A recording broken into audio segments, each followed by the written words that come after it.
chance, if he's able to join, we'll give him an opportunity to say hello to you all, introduce himself. But from, the Dearborn area, so down in Wayne County, so it's good to have him on board. Also, one thing I'm thinking of doing here is sending a note out to everybody just to affirm that you all want to still be involved in the Citizens Advisory Work Group, and I know you all do, but I think there's been a few members that we just haven't heard from over time, and so I want to do a check-in with them. I'm thinking a 1-year anniversary is probably a good opportunity to do that. But I would just send it out to everybody, just ask everybody for a quick response. Does anybody have any objection to doing something like that? Steve, I just wanted to mention we are recording. Okay, good. Yes, thank you. Thank you very much. I forget to do that every once in a while. All right. Well, look for an email from me. It's just a quick check-in. I think we should do this on an annual basis just to make sure everybody wants to stay engaged. And again, I know you all do, but again, there's some that I haven't really heard from lately. So appreciate that. All right. Well, let's move on to the next slide and talk a little bit about just some of the housekeeping things. As you can see from the agenda is typical housekeeping of we're all getting used to this format now of raising our hand and going on mute when we're not talking, and cameras are optional, always appreciated. And looking at the agenda, see if there's anything on or not on there that you think should be. If you do, just chime in now. Looks like another pretty full agenda, looking forward to. All right, well, I think we could probably then jump to the next slide, and this is really kind of like the placeholder slide for some follow-up items. There's a few that have been stayed on here, partially my fault. Tony and I still need to talk a little bit about that PFAS report. It seems like it's been time is flying way too quick since we talked about this last. So Tony, let's just get something on our calendar so we can have a chat. My apologies there. And also the county had asked us to do a presentation, both the Ecorse River and Rouge River watersheds, to kind of put all of the data in context, all the studies that we're doing right now in that area. And, we are working on that for, December, January timeframe. I know we mentioned that at the last meeting, and would also point out, too, that fortunately we're able to get some additional information out there, which I think has been helpful during the PFAS town hall that was hosted by Representatives Dingell and Tlaib back at the end of October. Also, a couple of items real quick were the foam page. I know we checked in with AJ's subcommittee to make sure that we got the messaging right on the foam, and that now has been updated. So thanks for your input on that. And one of the things you guys brought up last time was having a discussion about Part 201, and so we've got Josh Mosier here tonight to kind of have a conversation, a dialogue with us on that. So I think at this, are there any other follow-up items which are not on there that anybody recalls from the last meeting? Okay, good. All right, so let's move on then on the agenda. I'll try to keep us on track. And next is it's Josh Mosier. He is Assistant Director for our Remediation and Redevelopment Division. Very knowledgeable guy in the Part 201 process. And so he's agreed to give up some of his evening tonight to have a conversation with us on Part 201. So, Josh, the floor is yours. Okay, thanks, Steve. Hello, everybody. It's my first time here, but I see there's other RRDers in here that have been doing this a lot longer than I have, Mike and Randy. But no problem. I'll try to work my way through this. So I've been with Eagle for about 15 years, mostly in compliance and enforcement, but more recently in the role of assistant division director. So what I wanted to do is give everybody an update on, first of all, where we're at with the PFAS criteria under 201 and how that relates to the the MCLs that were passed in August, and then kind of just walk through a little bit of how the generic criteria play a critical role in how we implement and regulate Part 201 and what it allows us to do and not to do, and then really have a dialogue. I didn't want to spend a whole lot of time trying to tell you what I think you need to know, but take some questions and have some open dialogue. So first, just as a little primer, the generic criteria that we promulgate under Part 201 are the linchpin. They are the basis for the Part 201 program. Everything under Part 201 program is based on the fact that you have a concentration of hazardous substances in the environment above one of these generic criteria that's set by rule. And you can contrast that with the Part 213, which is the leaking underground storage tank program, where everything there starts off from a release. You had a release of a regulated substance, and that starts your obligations under that program to define the nature and extent, determine if you have concentrations that require corrective actions. And it's a little bit different under Part 201. You're not really regulated under Part 201 until we have knowledge that there's something in the environment above one of these generic criteria.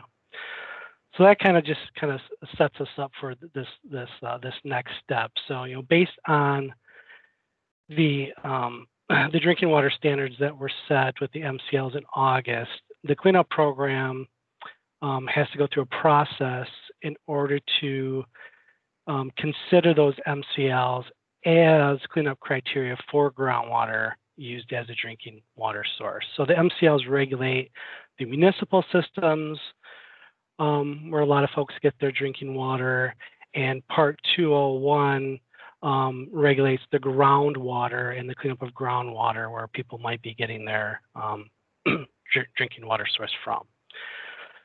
And again, we don't have authority over the cleanup of that groundwater for a hazardous substance until we have generic criterion for it. So we did have criterion for PFOA and PFOS at 70 parts per trillion, single and combined at one point. And when the MCLs became effective, the statute allowed us to replace that value with the MCL values. But there's a separate process that we have to go through in order to establish criteria for the other 5 PFAS that didn't have a criterion. So we set up 2 information sessions. These are these live links, Kelly, in here? So there's links in here to get to the recording of the first one that we held on November 2nd that explained the process on what we had to do. And we're having another one here next week on what the results of that process were and what the next steps are to establish criteria under 201. So I encourage you to register for that. It'll walk again. I don't know who has already attended it, but I encourage you to do that. So we're going to talk through about the process on November 16th again, show you the work we did, and then we're going to take some public comment on, basically whether or not RRD Eagle followed the process and is doing what the law requires. There's some technical components to that, but as we look at specifics under the statute, it directs you to go certain ways. And then after we do the public comment, we consider those comments and questions and whether they affect what we did, or if we have to make any changes, or we did something unlawful. Then we're going to go forth with establishment of the criterion for these 5 PFAS. And then the law requires us within 30 days to go forward with rule promulgation. So what I'll tell you, based on that, I'm not going to go through the whole process. Again, it's recorded in this session. I encourage you to go look at the first session and attend the second one again. But basically what it does is it requires us to calculate a health-based value, based on how RD is supposed to go through and assess toxicity, assess chemical and physical parameters, and use the algorithms that are already set in rule to calculate a health-based value. But then there's a part of the statute, it's actually 201-20A5 for those people that like to read statutes. I know some of you probably do. That basically says if you're talking about groundwater in an aquifer, there's these other standards you have to consider. So when you're going through 201, you calculate a health-based number, you have to look at these other three standards as well. And if your health-based value differs from one of these standards, then you have to pick from the most stringent of these other standards. And that's the key, is the most stringent of these other standards. And these other standards are basically, state drinking water standards, or MCLs, federal secondary drinking water standards, which are based on aesthetics, or if we have calculated a state aesthetic value.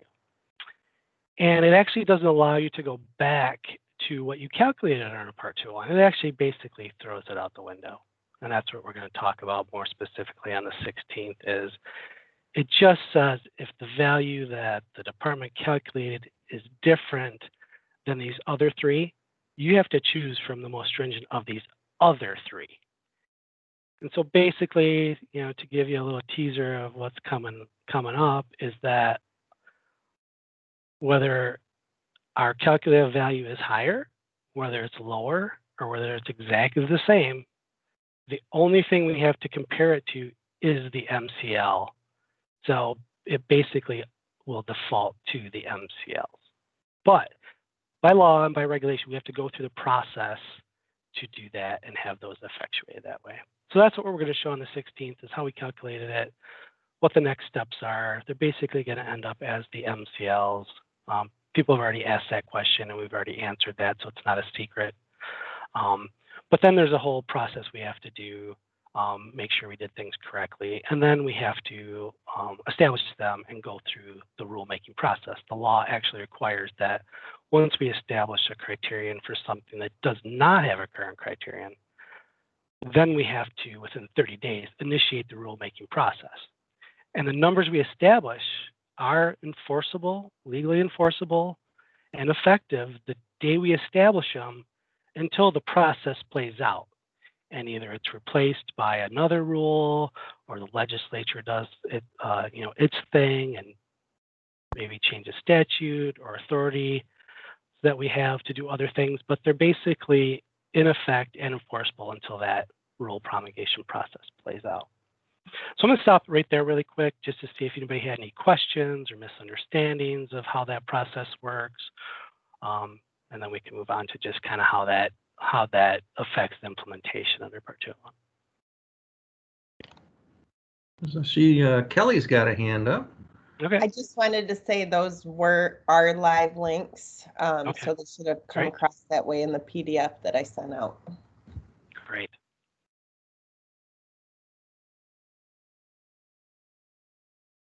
So who's moderating the hands and questions?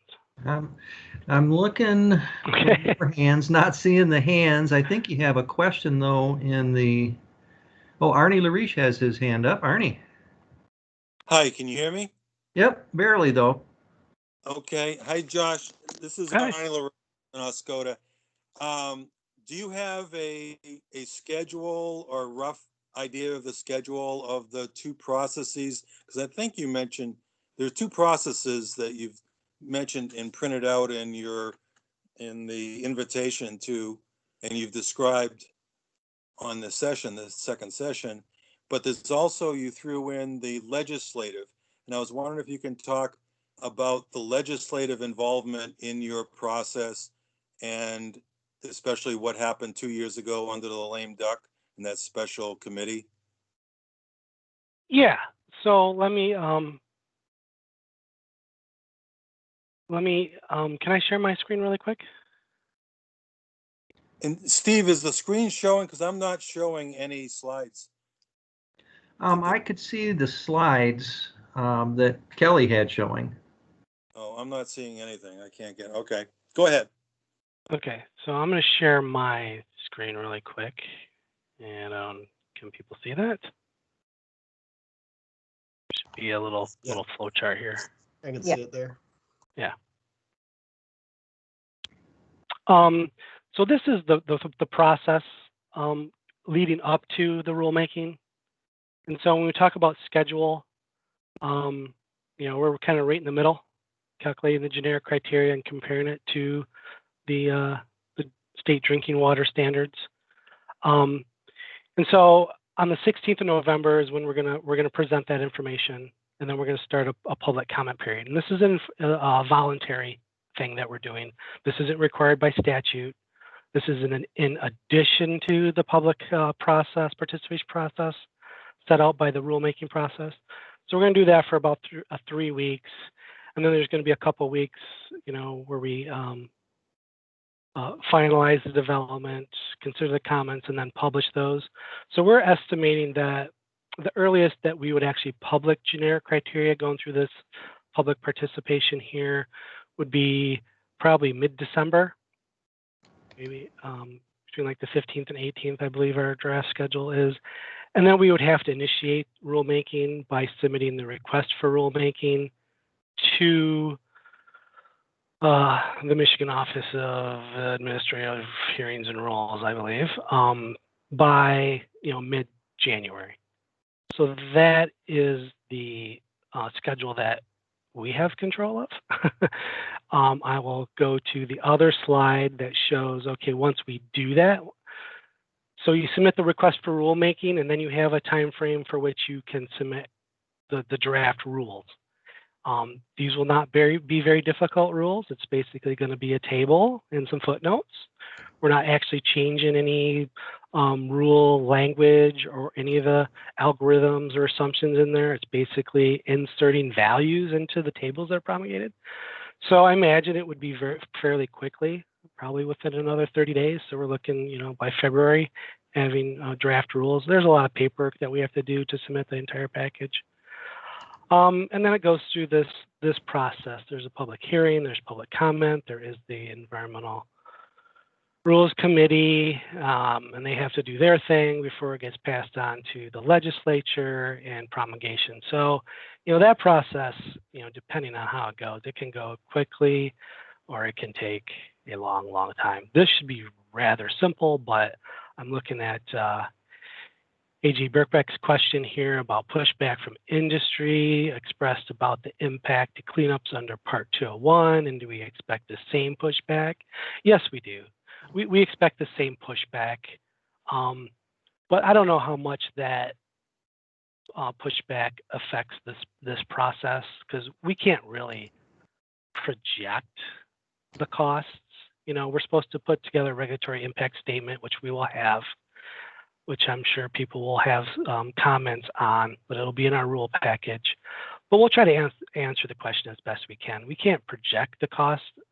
What you have to do in there is describe if there's a disproportionate effect between small businesses, and that's really not something that we can project, because the rules are applied equally. The regulations, the cleanup regulations, are applied equally to everybody, no matter how big you are. If you have a release, you may not have the financial resources to take care of it, but we deal with that all the time.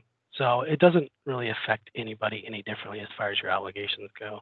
But we'll deal with that. We expect it to be a question, and we expect our work to be fly-spec'd. But once you look at how the process is laid out, the process is pretty bulletproof.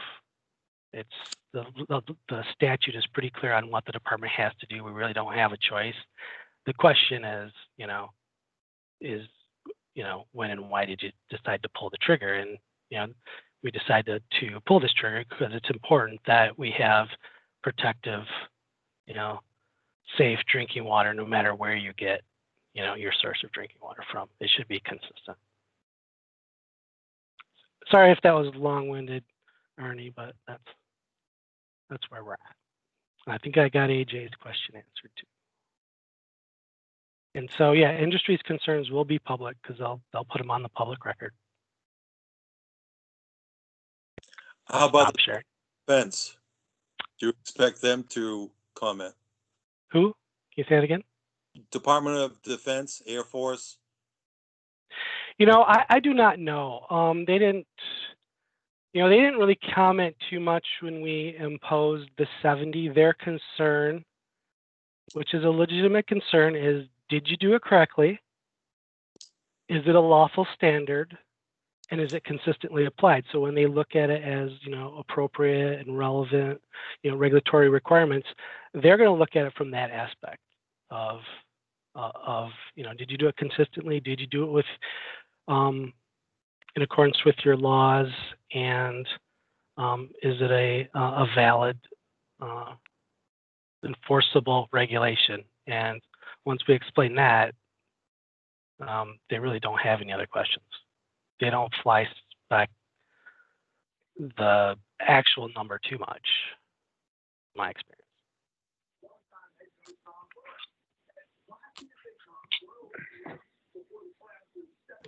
So if there's no more questions on that, and we can get to more questions at the end of this slide. So really quickly, I just wanted to make sure that everybody was on the same page on, what does that mean under 201?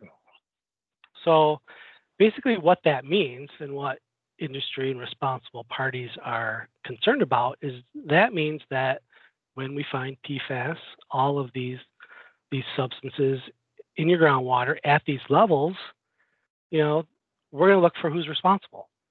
And so again, we do that several different ways, and it's not easy, but until we have these criteria in place, the release itself isn't necessarily regulated. It's not a violation of Part 201 necessarily to have a release, but it's a violation of 201 when you fail to appropriately respond to your facility. So in Part 201, a facility is defined, it's a defined term, and it basically means that you have to have one of these hazardous substances, in your soil or groundwater above a regulatory threshold, being our generic criterion, and that you're responsible for the activity that caused that release to be at those concentrations.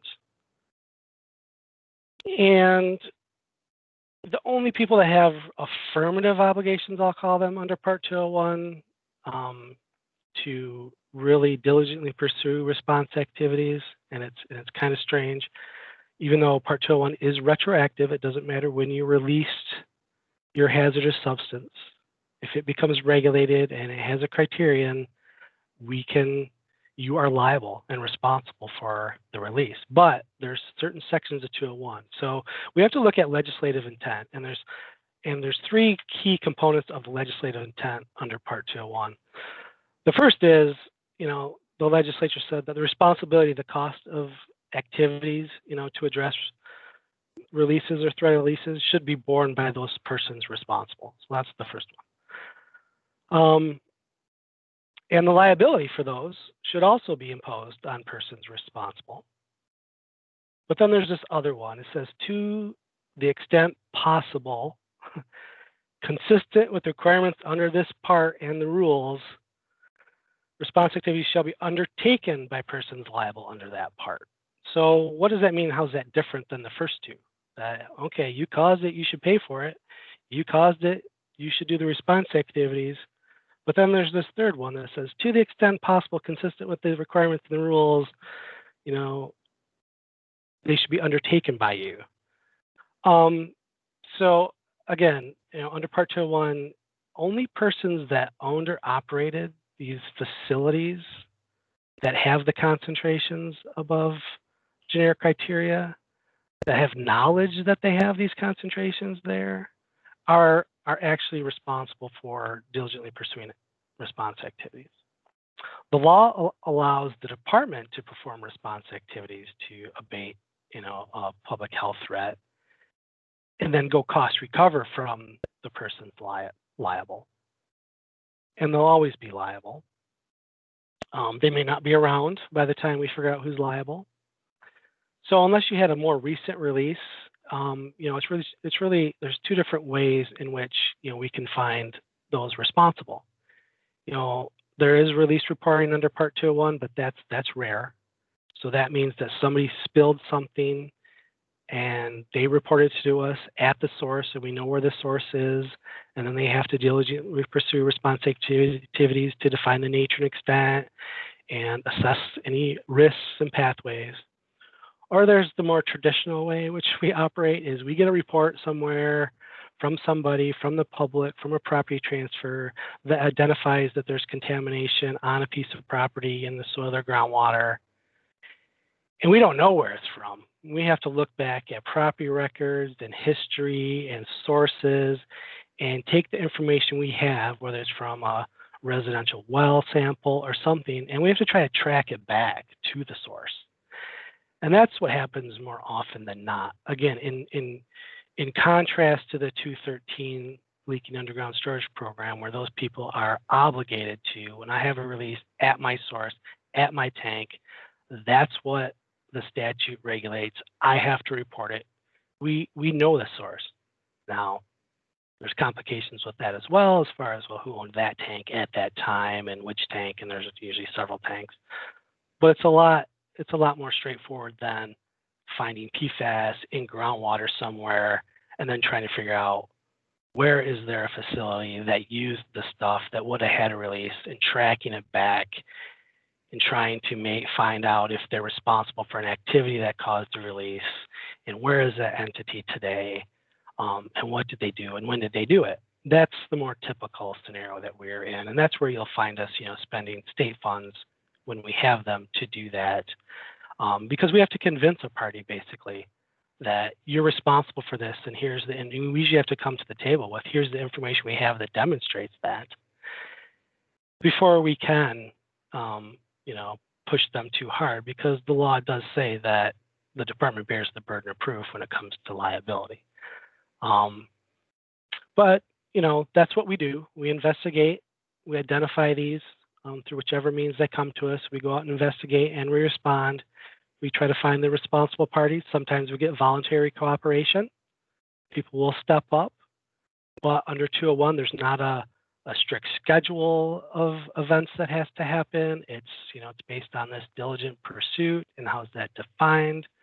But when we think somebody's dragging their feet enough, and we have good enough information that we can demonstrate to a court that somebody is in violation of the law because they're not performing enough, that's when the enforcement tools can kick in, and we can take them to court for what we call injunctive relief and to perform response activities, and we can recover the costs we've already spent to investigate, to determine who is responsible, things of that nature.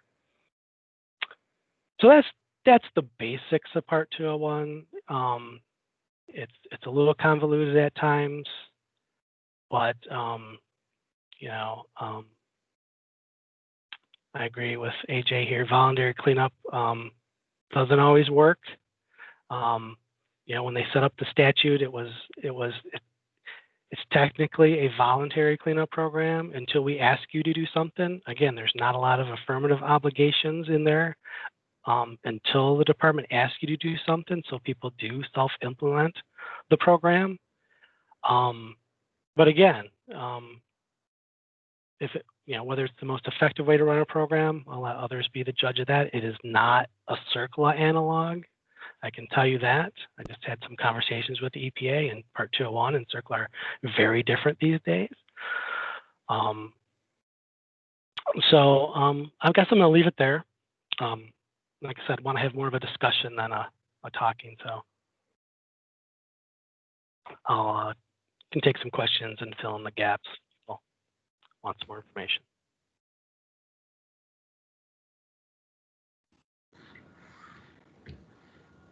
All right, any questions for Josh? Yeah, Josh, I appreciate you making the point that this is, really one cleanup program, and, we've got how many others that are driving a response to PFAS. It could be the solid waste program under Part 115, the hazardous waste program, RCRA, Subtitle C, where, they've got corrective action obligations, very different necessarily than what you're dealing with from a Part 201 perspective. And sometimes I have a hard time keeping them all aligned. So, Yeah. anybody have questions for Josh on this? Somebody waiting in the lobby. And I don't know if there was a hand raised or something there. I don't know if that might have been just someone waiting in the lobby. Well, Josh, I think we may set you free. I don't see any questions. Okay. And really appreciate you taking the time just to kind of walk us through both where we're at with the standards as well as kind of a little primer on, Part 201, which is behind a lot of the sites that we're working on right now.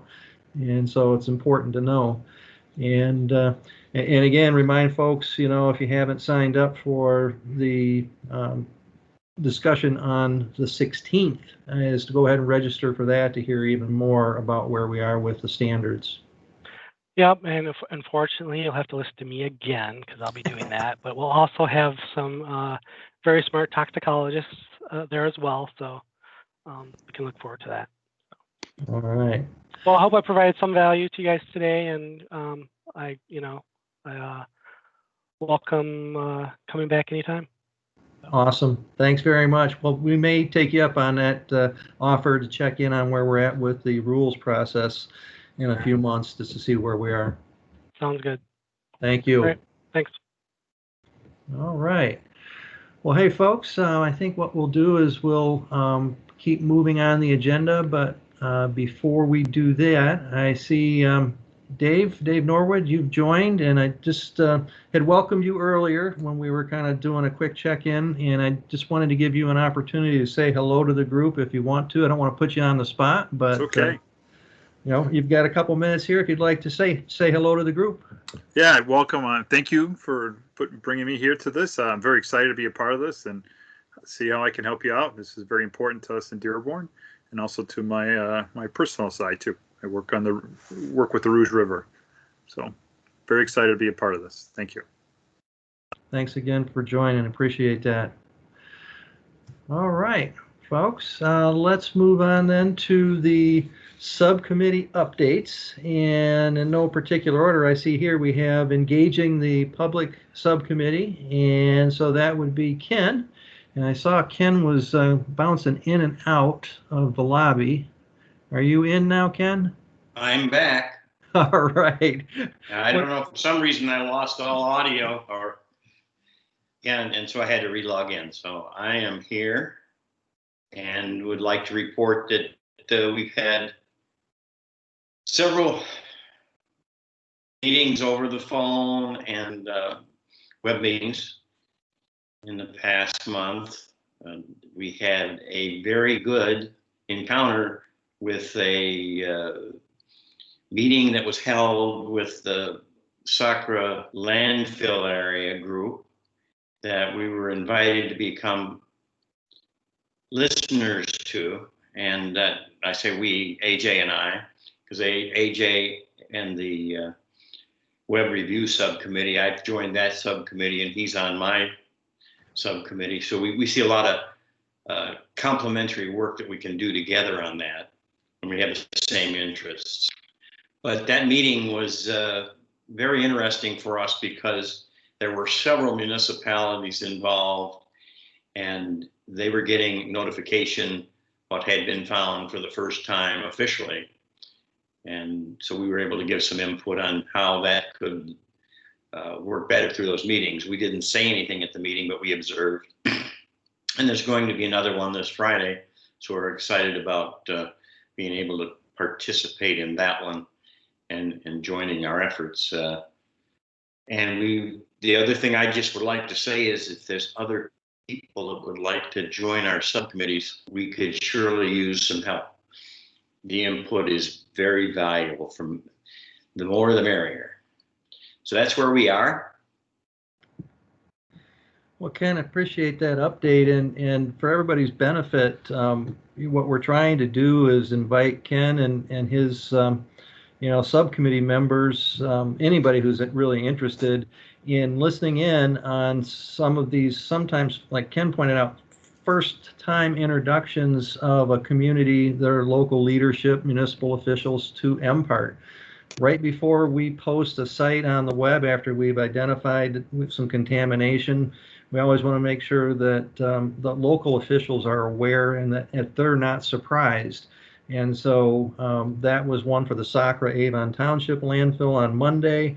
And I think you had a couple of counties on there just because, you know, potential impacts cross county borders, but I think it was very well received, that they appreciated the heads up and had an opportunity to ask questions and where to direct residents if they get calls from them once this thing goes live, and then what our next steps might be, you know, regarding residential well testing. So yeah, and Ken, I really appreciate, yeah, you and the rest of your subcommittee, you know, kind of huddling and, you know, coming back to us with, you know, your observations, you know, what you thought, what, you know, any insight that you have from listening in on a couple of these, if they're done differently, and you know, any thoughts you have on how we might do them better or different.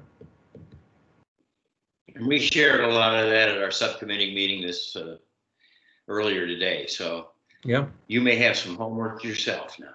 Yeah, and I think this whole, you know, kind of like the committee of the whole here, the entire COG at some point would appreciate hearing back, you know, what your thoughts are, and especially if any recommendations come out of that for MPART. So thanks again for doing that. All right, anybody have any questions for Ken and his subcommittee? You're welcome. All right, I'm not seeing any hands raised.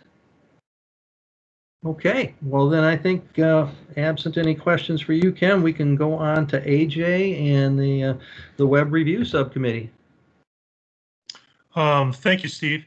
I'll try to keep things short. What we've been trying to do since our inception is to primarily take a look at the MPART website and figure out ways that it can be most useful, especially to community members coming in and trying to find out if they might be impacted by PFAS. One of our earliest and primary suggestions would be to have someone enter their zip code or an address and to have a response of maybe the 2 or 3 closest locations of where there might be PFAS.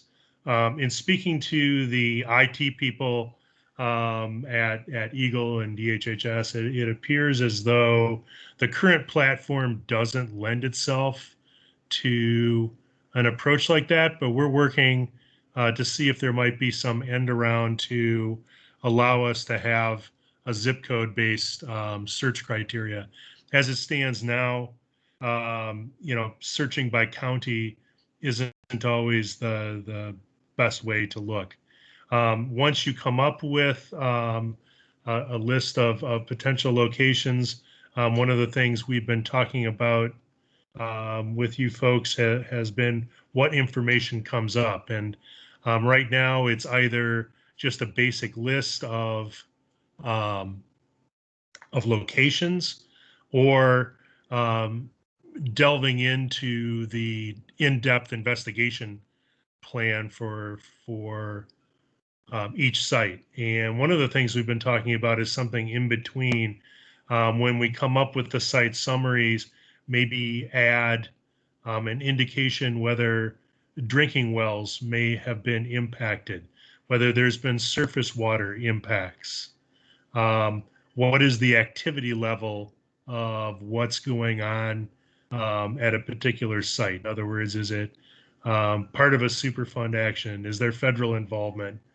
And so that's one of the areas that we were talking about in our subcommittee meeting earlier today, that we might be able to provide more useful information. Again, a lot of this information is already on there, but you have to dig pretty deep to find it. Another issue that has come up is the FAQ section, moving it from its rather obscure location currently in the upper right corner of the page to a more prominent position over the primary dots that you get when you first come to the page, and maybe even making those FAQs searchable. So, and then I guess the final area we've kind of been looking at is in this past month is drinking water. And, you know, our subcommittee member, Bill Creel, had some really great observations there, such as helping folks find out what is their drinking water source. Also, he pointed out there needs to be some explanation as to how MCLs are applicable. What does it mean to the average drinking water consumer? And then perhaps a little more detailed home sampling guidance. In other words, going beyond mentioning that there are resources and maybe delving into why someone should consider sampling their own well. In other words, proximity to a PFAS site. So those are kind of some of the issues we've been looking at. John Esch is going to be giving a little presentation both this month and next regarding some great work that the state is doing with the private drinking water well database that exists, and perhaps making some of that information more useful. I don't want to steal his thunder. But I guess I conclude in saying that I would encourage everyone in the COG to take a quick look at the MPART site, even if you've done it, a year ago, 6 months ago, even 2 months ago. It's really changing a lot, and it would be very helpful to us if you could take a look at it and jot down, even if it's 2 or 3 thoughts, what your thoughts might be as to how that site could be more useful to your community. And we sure would appreciate that input. So from the web subcommittee, that's it, unless anyone has some questions. All right, thanks, AJ. Any questions for AJ? So I guess Awesome. I guess I have just a basic question about website updates and how to report things or provide feedback. So I found a few things in looking through stuff in our watershed where I don't think it at all rises to the level where it needs a lot of discussion. It's things like typos or lines are cut off. They're purely just website changes that need to be made. So I'm wondering who's the best person on the IT side to get in touch with to correct that, or who would be what's the website admin that would be able to make a change on the website end. Dan, I would invite you to just shoot us a quick email, and we'll bring that up at our next meeting when you find typos. There was also, we noticed in the FAQs, some dead links. We raised that with the folks at Eagle, and I guess complicating things a little bit is they are transitioning to a new platform right now. And so there's perhaps more things like dead links than there used to be, but certainly if there's typos, things like that, if you shoot those over to us or to me, I can definitely get those forwarded. And if it rises to the level where you'd want to raise them in the subcommittee, we'd love to have you, even if it's just for a meeting or two. Anytime you could give us would be appreciated. Sure. And so just as for our own purposes, we actually hit so the PDF, the list of PFAS sites that you can, so you hit the website view and then you can download the data from data.michigan.gov. And we use the latitude longitude coordinates that come when you export it to a CSV, and we made it our own Google map within the watershed, and that was useful for talking to our community members. Just where are the sites in our watershed that we're looking at. So just having that real simple map view where it really visualizes where things are, just based on latitude, longitude, and an easy interface was helpful. That's really interesting. You raised that, Dan. That was the subject of some conversation today in our subcommittee meeting. Of we don't have the capability currently of entering a zip code in, but could we generate a backup system where we do exactly what you just said and come up with a screening mechanism to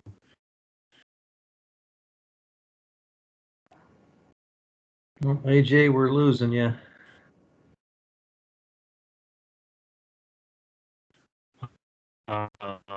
Find locations within a certain area. I'm done.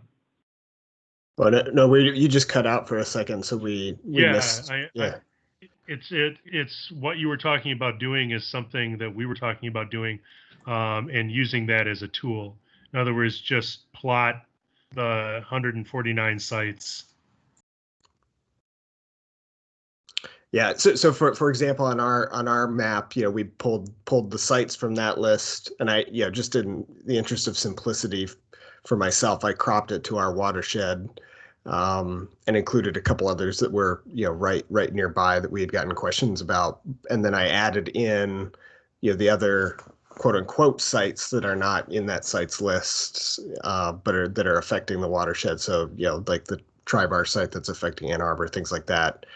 But what I think maybe the point I want to say is that in the era when you can hit a Google map or a similar map interface pretty easily, I would almost argue that is an easier interface than searching by zip code, because people can pull that up, they can find their own house, and they can see what's right nearby.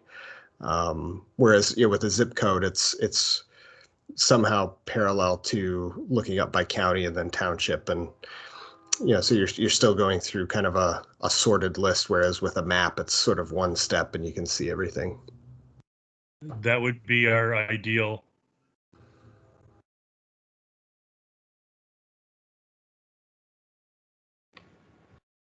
Okay. Any other questions?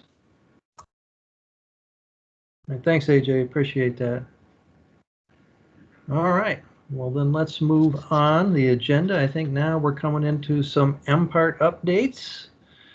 And I just wanted to start out with, again, recognition of the Great Lakes PFAS virtual summit 2 weeks ago, and how successful that was. And I used this slide on opening day just to acknowledge all of the participation from across the country. In fact, some international participation as well, and really broad representation, which is indicative of how diverse and broad the issue is. And so this was great to see. Go on to the next slide. And one of my favorite sessions of the entire week was Thursday's session, where several of you participated in the Citizens Advisory Workgroup panel. And again, kudos to you. Here's my applause. You guys did great. Got a lot of really good comments, and that put a different perspective on the week from a lot of the technical conversations and whatnot that we were having during these sessions. So thank you very much for that. And I just wanted to see if any of you had any thoughts at all on how the session went, and or any participation elsewhere during that week.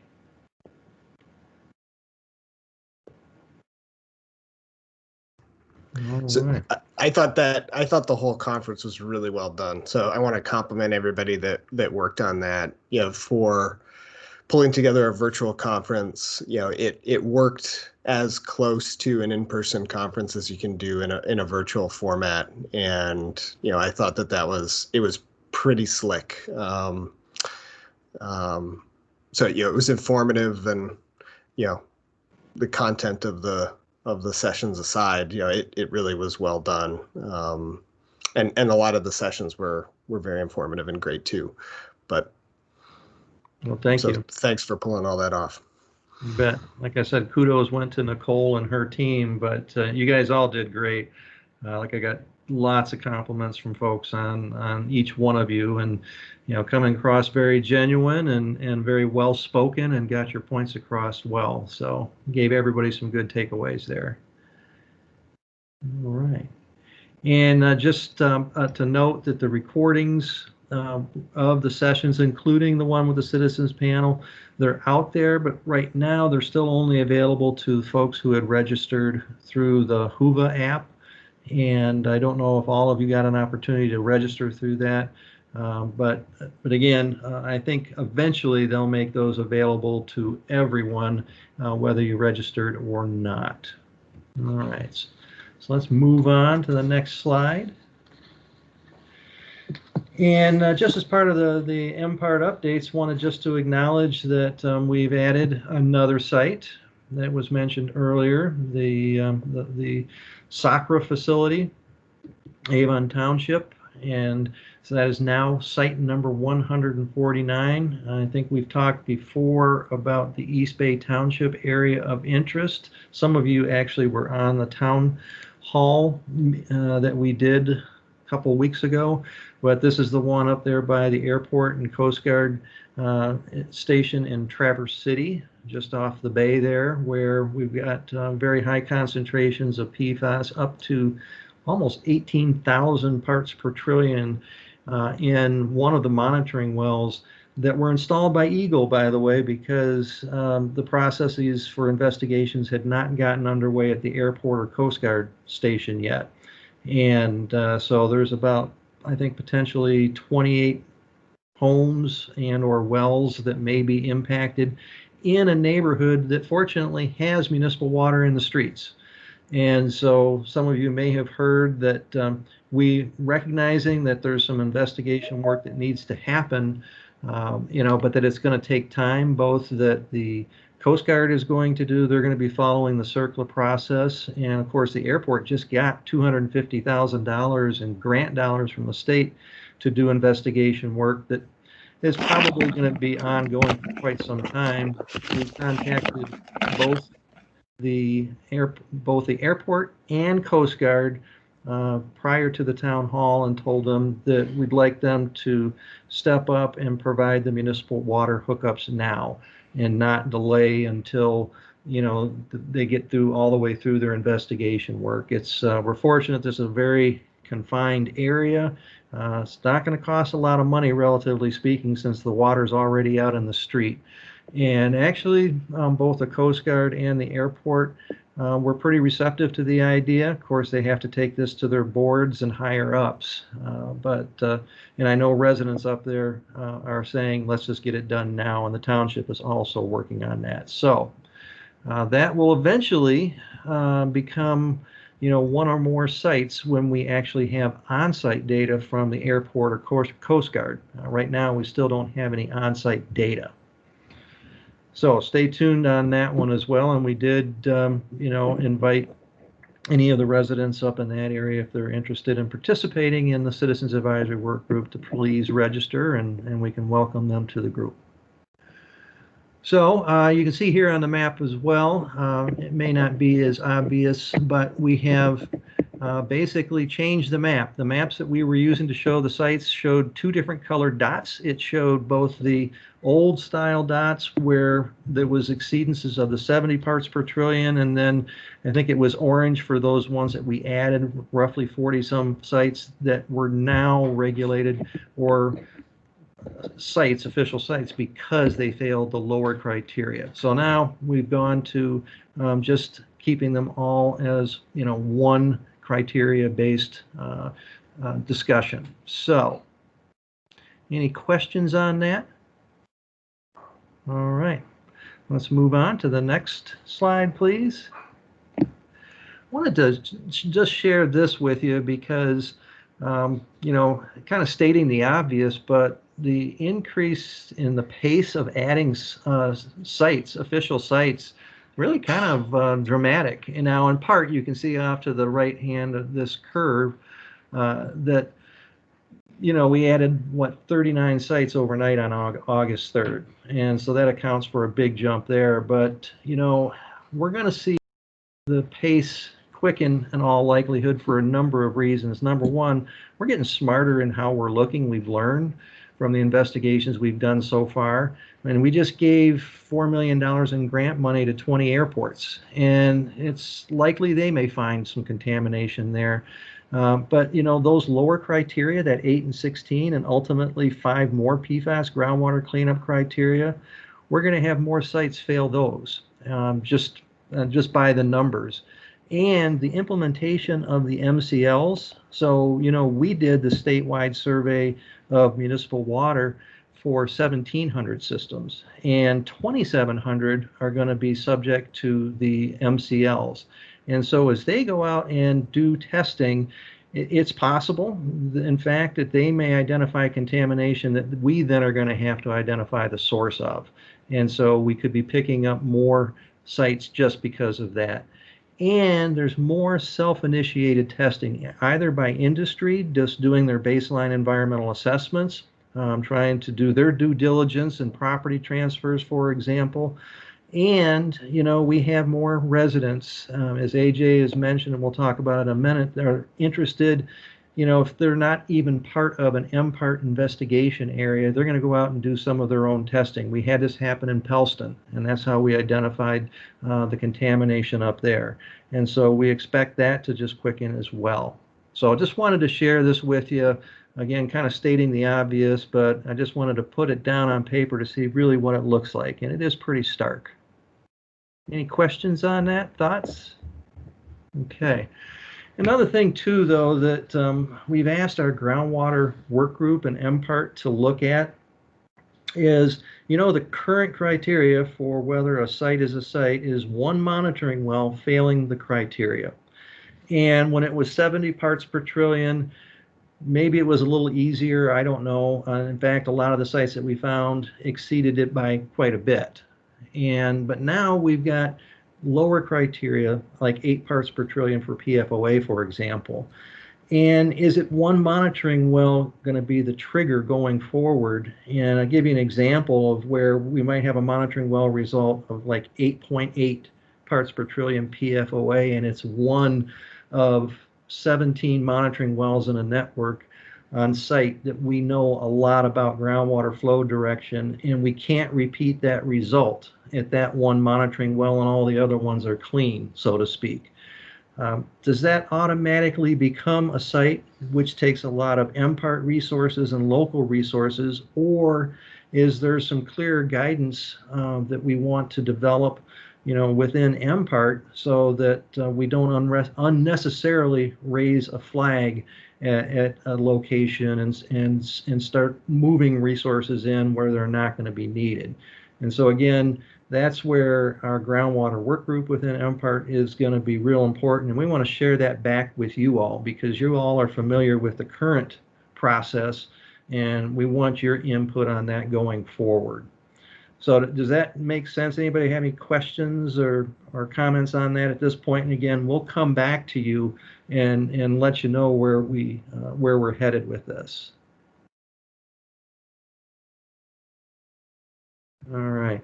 Well, thank you. Let's move on to the next slide then. And residential well information.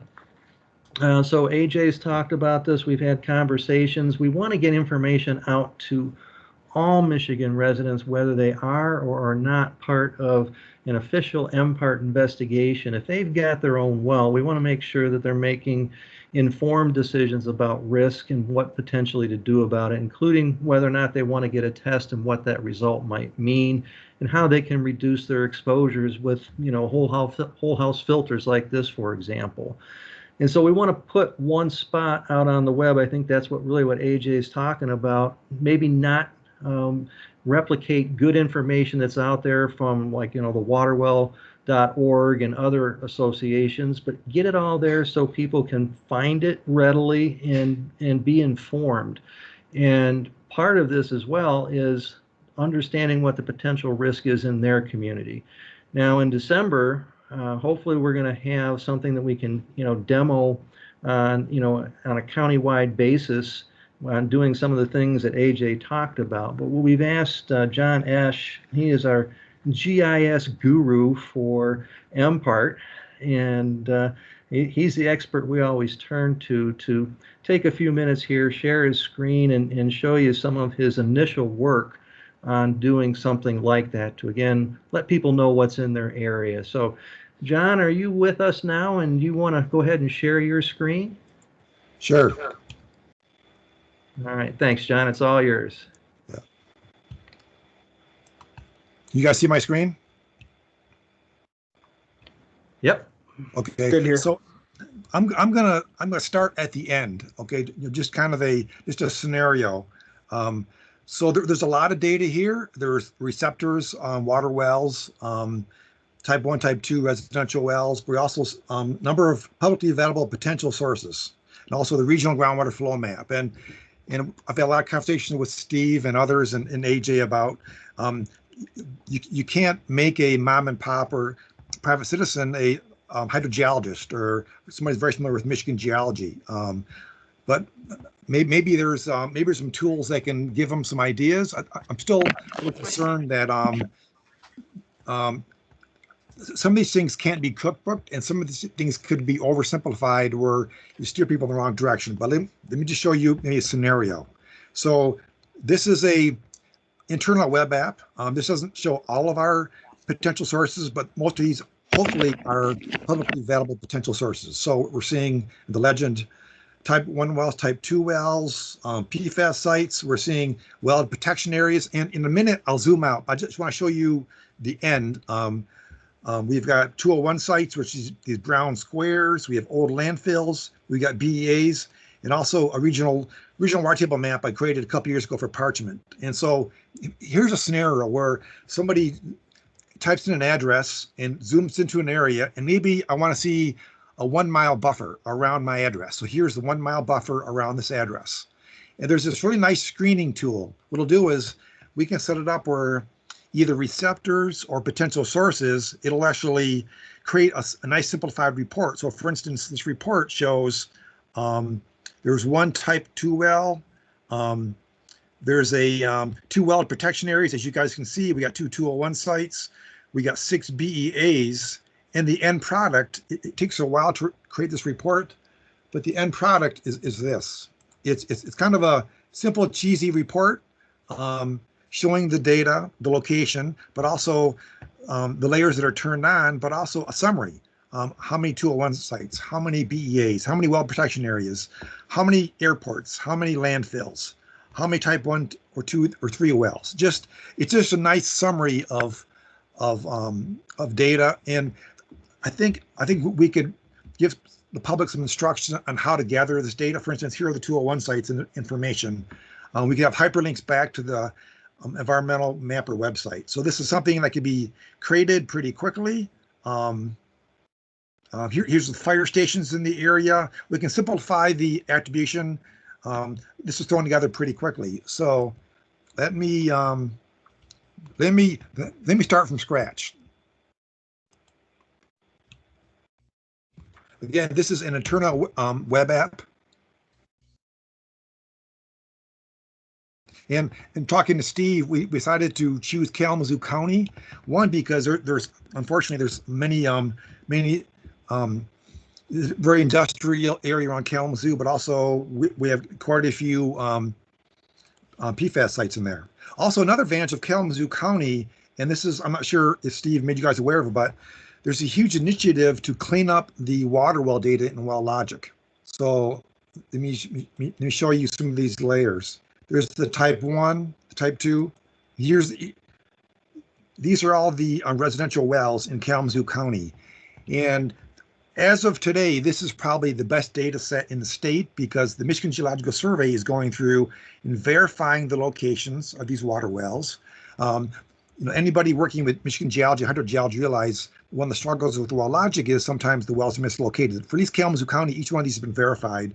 Another advantage is we've had two different data sets. There's scanned water well logs. If I have time, I'll show you that. If not, I'll show you that in December, more thorough analysis, where these are wells drilled pre-2000 and they're in a PDF file format. So Kalamazoo County, one, the locations have been corrected, and two, all the wells in the scan records are in WellLogic. No other county is like this.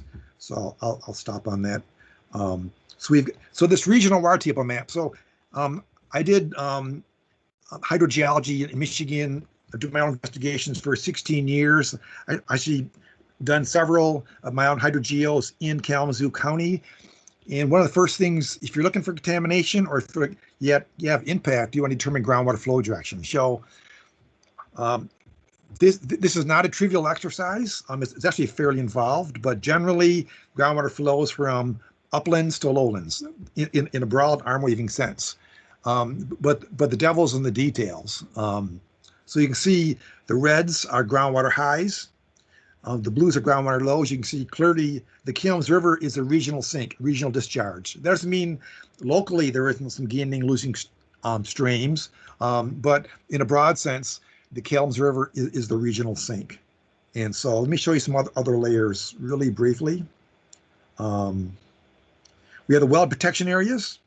And in a perfect world, these well protection areas would be perpendicular to groundwater flow because they were created from a much earlier attempt at a county-wide water table mapping. So this is critical for doing any analysis of potential impacts to these municipal wells. Let me turn that off. We've got the 201 sites. We get the baseline environmental assessments, the BEAs. We got the Superfund sites. These biosolid sites, and I just want to caution you, these are just biosolid sites. That doesn't mean that they're impacted, and some of these are poorly located. We have hazardous waste sites. We have TSD sites, Minerals Management Division manages. We have electroplater sites. And some of these other ones, they're just subsets of the 201 sites, more focused on potential PFAS sources. Also, we got the landfills. So let me quickly, we got the POTWs with IPPs, we got the fire stations. We have the old landfill sites, which it's not publicly available, but hopefully it will soon. It's a really valuable data set. So let's zoom in to a certain area. Let's go back where we were before. Let's say I live at this address.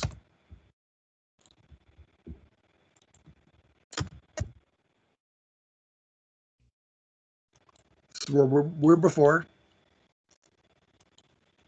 So for the average consumer, they don't know what these acronyms mean. They don't really know what a 201 site versus a BEA versus a fire station for a landfill. But hopefully, if we set this up right, we can have these screening tools already set up in advance. So we're going to draw a point, or we could snap to an address. In this case, let's do a 1.25 mile buffer and create a report. So talking to AJ and others and Steve, it sounds like they want to give tools for the public to know whether to sample their well or not. So if we turn on the well protection areas again, so this well protection area up here in brown is well protection area for these municipal wells, these large wells. So at this location, groundwater is flowing from the northwest to the southeast, discharging likely to the Kalamazoo River. There aren't a lot of obvious cleanup sites or potential sources to the north. This is not exhaustive. There's other data sets that are out there that might be give more information. And depending on the aquifer, if this was, say, an area in the Lansing area where we got a shallow glacial drift aquifer, we also have deeper sandstone aquifer in the Saginaw Formation. Well, parts of the Lansing area, the glacial drift aquifer flows in one direction, and the Saginaw aquifer flows 180 degrees. And so there's a danger in just looking at one regional water table surface, but in Kalamazoo County, 99% of the wells are on the ground. In a broad sense, this map's pretty adequate. I'm not sure if you guys have any questions. I'm not sure if this meets your guys' needs in the short term, but we can do a much thorough presentation on this in December when we have more of our data flushed out, where we have some of these tools cleaned up a bit. So that's it for now. Well, hey, John, thanks very much. I mean, I know there's a lot of work behind this, and you're going to continue to refine it and try to make sure we can put this all in perspective for the average, homeowner. But, does anybody have any initial thoughts, questions, suggestions for John? I see, Kelly, you got your hand up. Oh, I forgot to take it down. Oh. Steve, one of the gentlemen, I forget his name, he was talking about, downloading the data from our website and creating its own map. So, we have multiple watershed layers. So maybe, I mean, if this does go live eventually, and if we can deal with some of the confidential data, maybe we can think of it as kind of a one-stop shop, similar to like the GeoWebFace is kind of a one-stop shop for geologists, for oil and gas, mining, groundwater, where we can put in the water wells, we can put in the soils, we can put an elevation profile tool. Okay, and we've got it looks like we've got a hand raised too here. Bob Pataki. Hey, John, this is great stuff. Okay. It looks wonderful. The question I have is, can I just simply go into the website or into Eagle's IT department some way and do a review of the city of Brighton? So, so a number of these data sets they're like somebody commented before, like AJ said, that this stuff isn't all in one place. And so, for instance, if we live, and if we had time to finish creating regional water table maps from different aquifers, say state by county by county, we could have this as a bookmark. So basically, you would zoom into Livingston County around Brighton, and then have all these exact same data sets for Livingston County, because many of these data sets, they're statewide. For instance, I could quickly show you Lapeer County.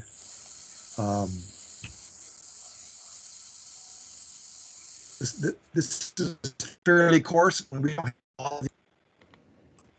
all the same data sets. For instance, here's the regional water table surface for Lapeer County. So you can imagine in the Brighton area or whatever county. I'm not sure if that answers your question or not. Well, it does. Livingston County Health Department used to do this back in 2000, and they stopped. So having something like this available to the public would be a huge benefit, particularly identifying the pollution sites and the flow of ground, situation with wells and public water supplies. There'd be and wastewater treatment plants be just great. So please let me know when I can log in and take a look. Okay. All right, and I see also that Ian, you've got your hand up. Thanks, Steve. John, this is awesome. I wanted to ask you a question, something that we're dealing with over in drinking water. I see that you have layers on there for type 1 and type 2 wells. Now, those are classified as part of critical infrastructure, and therefore there's something that we have to be careful about sharing the location of for security reasons. How are you planning to get around that if those are going to be part of this tool? So Ian, this data is directly from the water well viewer data set. So this data is already live from the water well viewer, and it's also live from the Michigan Open Data Portal. Okay, that's interesting. It's probably not real finely pointed, though. I don't know if that's the right way to say it. Is there, John, in your terms, some fuzziness to what the location is? Yeah, I would ask. No, this data has been available to the geology groundwater community for a very long time. I think after 9/11, the type 1, type 2s were somehow taken down, but they are, if you go to the water well viewer, I think if you go to EnviroMapper, if you go to the GeoWeb face, all the same data is already publicly available. Okay, well, all right. We may have to have a conversation, you, me, and some folks over in Brad's group. Okay. Thanks. Good. Yeah, got to be sensitive to that. All right, John. Well, I'll tell you what. Thank you very much for this evening, and we're looking forward to you know, as you continue to develop this and share it with us next month, a month from now, during the next Citizens Advisory Work Group meeting. Sounds good. All right. Thank you. All right, so let's move on the agenda here, and I think the next thing we had is agency updates, and wanted to open it up to any of the representatives of the various MPART agencies if you had any updates for the group.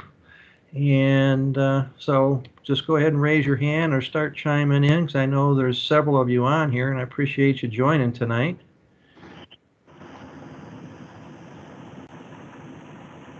Like, for example, I see Chris Kosmowski with MDART. Did you have anything to chime in with tonight? I thanks, Steve, and good evening, everybody. I don't have anything to report beyond what I've mentioned at the last meeting, that we're still awaiting the analyses for the crop samples. We are going to have a meeting to talk with the two labs, I think, next week. So we'll have a little better information to regarding where they're at. But that's all I have to report tonight. All right, thank you. Unless there's any questions for Chris, how about Tammy Newcomb? I think I saw you on here from DNR. Yeah, good evening, everybody. Thanks, Steve. Just a quick update. We are still awaiting analysis of the last deer samples that were taken from the Clarks Marsh, Oscoda area. Additionally, the PFAS Summit, we had a very well-attended fisheries and wildlife session. Some of you were on that session. Good presentations, good discussions. We had a discussion time where we were really trying to draw in other agencies that were participating, state agencies in particular, to find out where they were at on in fisheries issues related to environmental concerns. And what we found was that we're kind of ahead of the game. We had some real active participants from Wisconsin, and I believe one person from Minnesota may have been on there. But it looks like we're still ahead of the game on what we're doing with wildlife and how we're thinking about it with PFAS. We're also participating in the regional subcommittee for the PFAS Great Lakes Regional Task Force. So we've had a couple of those meetings, so I look forward to continued coordination. And then today, I just got a note today, so you guys, this is fresh off the press, of some funding that's available through CERDIP for looking particularly at PFAS and avian issues. So I'm very excited about this. I got a hold of some collaborators at Michigan State today, and we'll be setting up a meeting to try and figure out how we might be able to move forward there, because as you know, I've talked about waterfowl and really wanting to understand waterfowl and potential PFAS impacts, not only as a matter of human health, but also as a matter of waterfowl population health. So I think we're going to try and put together a proposal and try and get some external funds at play. So that's all I have. Thank you. All right. Thanks, Tammy. And I see, Arnie, you've got your hand raised. Just a quick question, Tammy. Since the Department of Health toxicologist said that the goal was to have the analyses on those deer completed before, well, it was a couple of weeks ago. And are the deer analyzed and just not quality assured? And the reason I'm asking is because deer season, the rifle starts this weekend. Yes, yes, Arnie, we're very aware of that. And unfortunately, because of COVID, we were trying to get all of it done and all of it locked up, and everybody gave their best effort. But unfortunately, it's not going to be ready for firearm season this year. But I mean, do you have preliminary data? You just can't release it? No, I mean, there's several steps to the process, Arnie, and we're not at the point where the human health risk has been able to be determined. So we're not at a point where the determination about whether or not there could be any modifications to the consumption advisories. And that's what Department of Health? Yeah. Okay. Yeah, yeah. And the contact there is who? At what level? Well, it would be Corey or Deb. Okay. Thank you. Okay. Thank you. Unless there's any other questions for Tammy. And let's see any of the other MPART agencies. Anybody wants to raise their hand if you got anything to chime in. If not, that's okay too. We just appreciate you joining and hearing the issues here.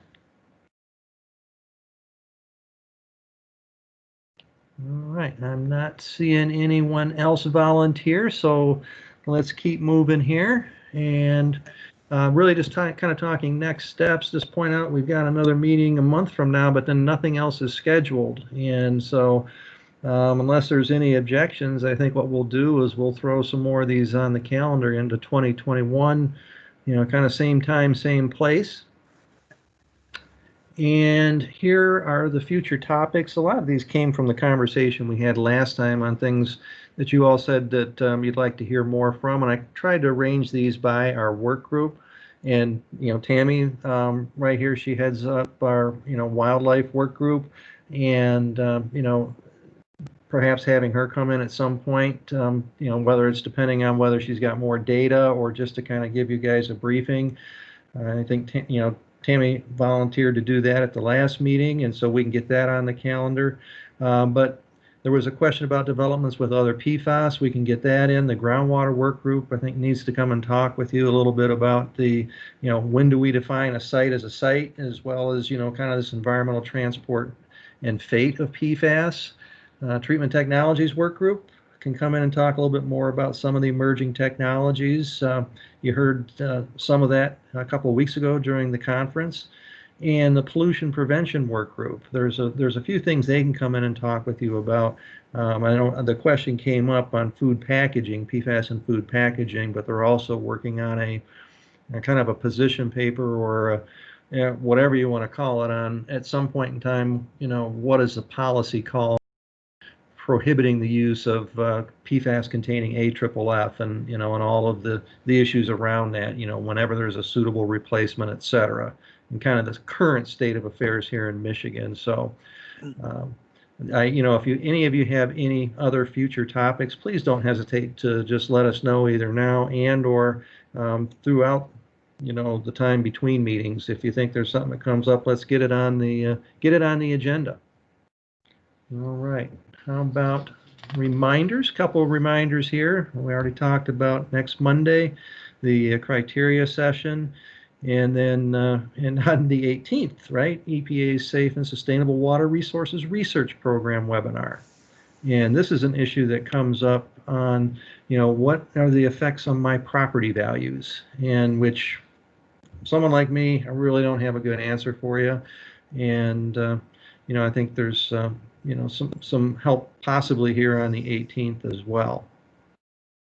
All right, how about our next slide? So now's an opportunity. Oh, Arnie, I saw your hands up. Is that from before, or you got another question? No, quick questions for you, Steve. Uh-huh. The foam that went quickly at the beginning of the meeting on the slide.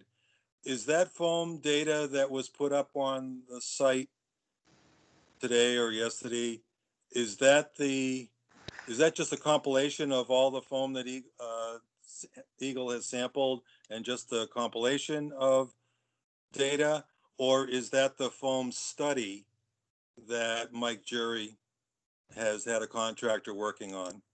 This is just the kind of the recompilation of the data and adding to the data on the foam surface water data when we had it as well. Okay. So that's really just the spreadsheet or table of all the data we've collected to date. And Mike's report hasn't made it out of peer review. And Mike, I think you're on. Do you want to speak to where we're at with that? So I don't think Mike's on, but in the spreadsheet, those are foam samples that were collected for that study as well. So that data is in that spreadsheet. Okay, the only one suggestion is they're both PDFs. The links go to PDFs, and can you make the put the spreadsheet Excel up there, because the sorting is not as useful as it might be because it's not site specific. You really got to jump around, and so I was wondering if they could upload the Excel file. So unfortunately, right now, we're not able to. We submitted an Excel file, but because of ADA compliance, this is the only option that we currently have, all the columns that we have. Okay, is it possible that someone could send it to some of us if we send you a request?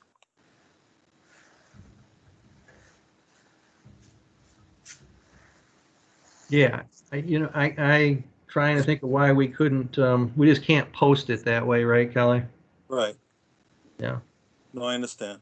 And the other quick question, Steve, is I was looking at your MPARC coordination structure, and there's a lot of great things happening with the Great Lakes Restoration Initiative and the additional couple $1 million that Congressman Bergman fought for last year for analyzing PFAS around the country, and Great Lakes is one of them. And where does the Great Lakes office, the Michigan Great Lakes office, and the Great Lakes Restoration Initiative fall into your coordination structure? That's a good question. Us. I don't know that there's a formal position per se. We coordinate with, James Clift and Emily on a routine basis through Eagle Exec primarily. And but that's really a good question. The reason I ask is because I've been told that the old Great Lakes Initiative or Great Lakes office, the staff were kind of spread out throughout Eagle, but then there's sort of a management group and the Great Lakes Restoration Initiative has a lot of functions for planning. Like right now, they're talking about fish sampling for PFAS, possibly historical, but definitely current in this year. And I'm wondering who is the contact for questions like the Huron 5-year plan, lake management plan, is being drafted right now and will go out for public comment. But for PFAS, we might want to connect to that. So were you talking about the Office of Great Lakes? Or are you talking about like what Mike Alexander came to this group a couple of months ago and talked about how they lay out their 5-year plans and whatnot for the various watersheds? I missed that call. Sorry. Okay. But no, I mean, you raise a good point. I mean, we do have routine coordination with the Office of Great Lakes, Emily Fennell and like I say, James Clift. But let me just chat with her and see if there's anything she might want to come in and talk about where she sees links that you might be interested in from an Office of Great Lakes perspective. Well, especially for PFAS. Yeah, no, absolutely. Absolutely. Like I say, we coordinate, but She's not part of the quote unquote formal structure. I think just as being part of Eagle, and that's our responsibility to coordinate with her like we do with all the divisions throughout the agency, but they don't actually have like a spot per se in that coordination structure. Okay, thank you. Yeah, no, well, thank you. All right. So do we have any other, I guess, announcements or comments, updates, questions? I see Bob Pataki. Yeah, sorry to keep bothering you. No.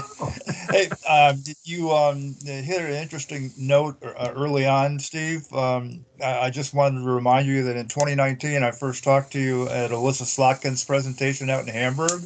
And I tried to pin you down on why it costs $700 per fish to test for PFAS. $7,000 for to test a sampling of fish to decide whether our lake had a problem. Amazingly, I found out in January of 2020 through this group that you had found thermophil site, a site of PFAS contamination on Old Grand River at the thermophil site with 400 parts per million in the previous year. And then just yesterday, I found out that 3,000 feet away, you found a site on Rickett Road with 2,900 parts per million, and that's only 3,000 feet away from the first site. So my point is that there is a tremendous amount of new information coming out about PFAS. There's a need for a lot more testing.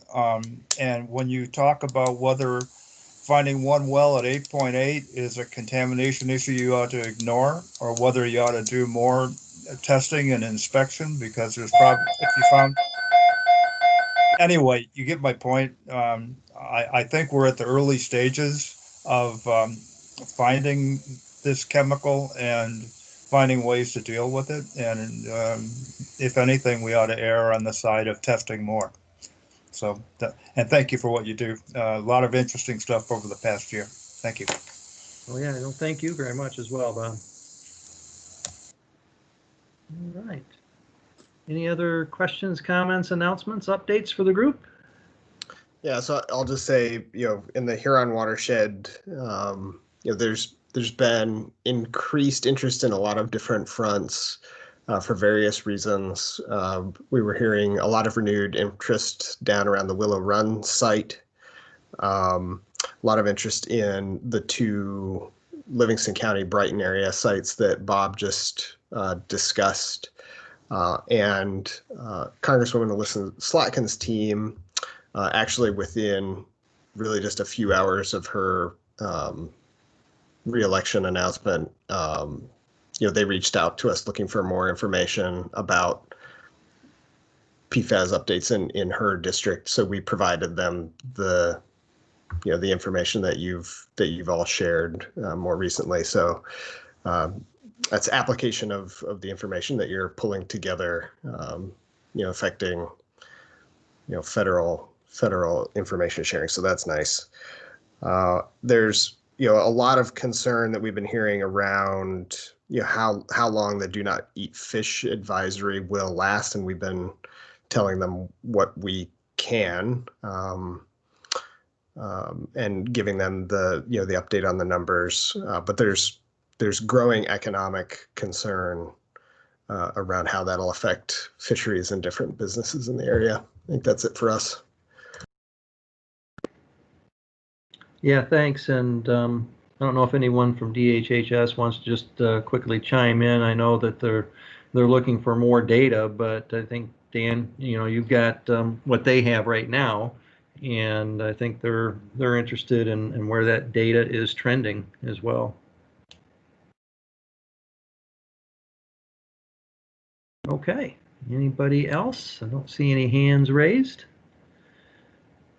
All right, well, I've let us go 7 minutes over. My apologies, but it's good conversation. I hate to cut it off, and I really appreciate everybody's time this evening. I want to wish you all, happy Thanksgiving, and for you hunters, happy other official holiday in November for here in Michigan. Be safe, and look forward to continuing to work with you going forward. So you all have a safe, good evening.